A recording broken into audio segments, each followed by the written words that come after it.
안녕하십니까. 서울의료원의 한상문입니다.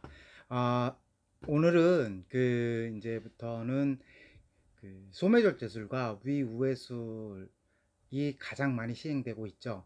그 수술에 대해서 이제 장기적인 결과에 대해서 한번 이야기를 해보도록 하겠습니다. 어, 제가 지금 얘기하는 그 데이터들은 저희가 이제 수술을 시행한 데이터고요. 다른 사람의 데이터는 아닙니다. 제가 수술한 환자의 데이터라는 것을 참고를 해 주시기 바랍니다. 현재 전 세계적으로 가장 많이 수술하는 수술은 위소매절 기술입니다.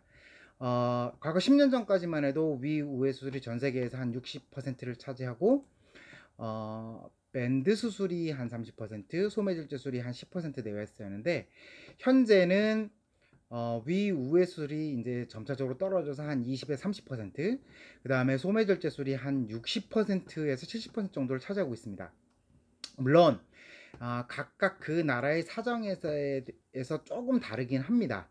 현재 우리나라는 위소매절제술이 가장 많이 시행되고 있고 한 80% 이상에서는 거의 위소매절제술을 가장 많이 시행하고 있습니다.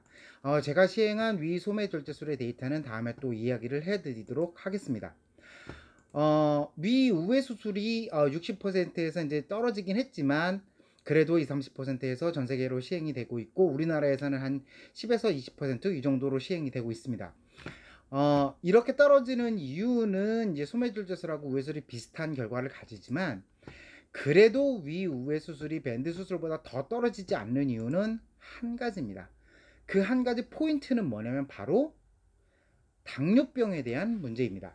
당뇨병의 그 수술한 결과는 우회 수술이 훨씬 더 좋습니다. 물론 그 그룹들, 그러니까 체질량 지수가 적은 그룹이냐 아주 슈퍼비스트냐에 따라서도 차이가 있지만 특히 이 체질량 지수가 적은 그룹에서는 위 우회 수술이 훨씬 더 좋은 결과를 보고 있어서 수술의 포인트를 당뇨병으로 보이는 경우에는 저도 우회 수술을 더 선호를 하고 있는 편입니다. 물론 우회 수술이 합병증이 조금 더 많습니다. 수술 시간도 조금 더 길고 많지만 그래도 그 합병증을 감안하더라도 우리가 당뇨병이라는 포인트에서 보면 우회 수술이 훨씬 더 많이 선택되어지고 있는 상황입니다. 저희 데이터를 보면 저도 이제 BMI 27.5에서 당뇨병이 있는 환자들을 주로 했고요. 거의 제 우회술 환자의 데이터는 거의 당뇨병이 주라고 봐도 될 것 같습니다. 한 6년간의 그 장기 데이터인데요. 사실 이제 모든 사람들이 아시겠지만 시간이 지나면 지날수록 수술 후 뭐 1년, 3년, 5년 이렇게 지나면 지날수록 사실은 그 팔로업 외래 오시고 검사를 하시는 분들이 떨어지게 됩니다. 그래서 데이터 결과가 이제 N수라고 하죠. 경과 관찰을 하시는 분들이 조금 더 떨어지게 되는 그런 단점은 있지만 그래도 수술하기 전에 체중을 보면 98.2kg였고요.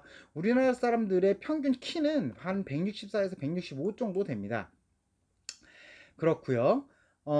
그 체중은 98.2였고 1년이 지나면 한 68kg, 그 다음에 2년에 70kg, 그 다음에 한 3년이 지나도 한 70에서 69kg를 계속 유지를 하고 있고 그 다음에 5년이 지나도 한 70kg를 유지를 하고 있습니다.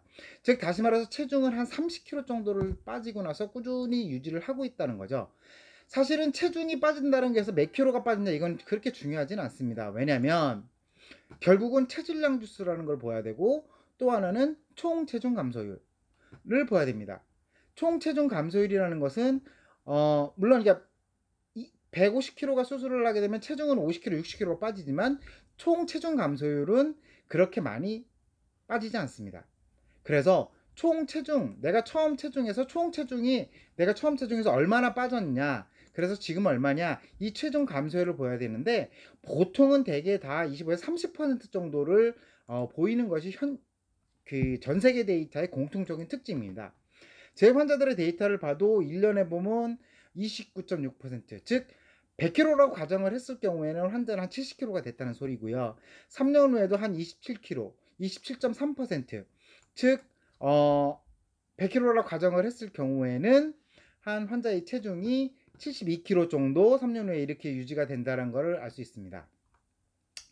또한 BMI, 즉 체질량 지수가 어떻게 변하는 것이 가장 중요한 포인트라고 볼 수 있는데요. 수술하기 전에 체질량 감소, BMI, 즉 체질량 지수는 35.7이었습니다. 왜냐면 저는 그 하이 BMI보다는 그 로우 BMI 환자에서 당뇨병 환자에서 더 우회수를 선택하기 때문에 그 수술하기 전에 그 체질량 지수는 35.7로 사실 위 소매접전철보다 낮습니다.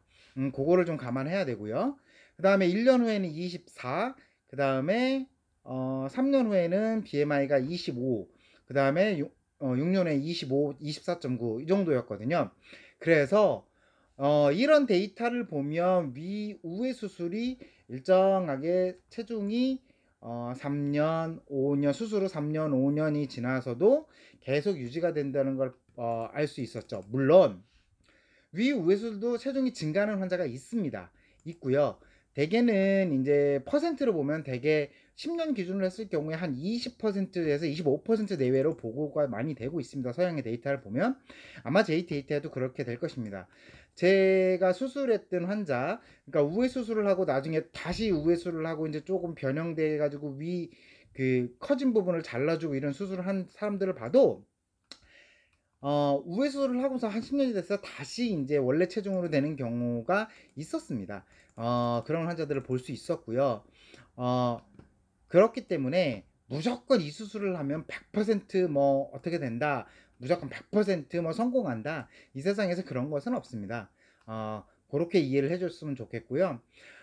제가 우회 수술을 이제 항상 이야기 드리는 것은 내시경을 할 수 없고 이런 우리가 변연부 궤양이라는 것이 생기고 빈혈이라는 게 조금 더 높고 그렇고 그다음에 이제 비타민 D 어떤 뉴트리션 그 영양혈당 불균형이 많이 발생을 하지만 그거를 상세하고 내가 경과 관찰을 하고 꾸준히 메가비타를 먹는다든지 이런 거를 해준다면 이런 그 합병증이 발생하는 것을 상세하고 내가 당뇨병이라는 관점에서 아주 좋은 결과를 얻을 수 있기 때문에 우회 수술을 선택하는 것에 대해서 너무 그렇게 부담을 가지지 않으셨으면 하는 것이 제 바람이고요. 다음 시간에는 그 이렇게 제가 이제 수술했던 환자 중에서 우회 수술을 했을 경우에 어떻게 합병증이 나왔는지 요거에 대해서도 설명을 해드리도록 하겠습니다. 감사합니다.